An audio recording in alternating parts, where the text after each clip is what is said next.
ఓం నమో భగవతే వాసుదేవాయ నమః. ఇవాళ మన భగవద్గీత శ్లోకం సప్తమోధ్యాయం జ్ఞాన విజ్ఞాన యోగంలోని 8వ శ్లోకం.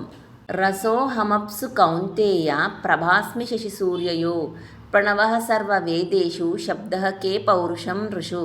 ఈ శ్లోకానికి అర్థం: ఓ అర్జున, నీటిలో ఉండే రుచి నేనే, చంద్రుడు సూర్యునిలో కనిపించే కాంతి నేనే, అన్ని వేదాలలోని ఓంకారం నేనే, ఆకాశంలో వినిపించే శబ్దం నేనే, మనుష్యులలో ఉన్న ధైర్యం, శక్తి, పౌరుషం కూడా నేనే.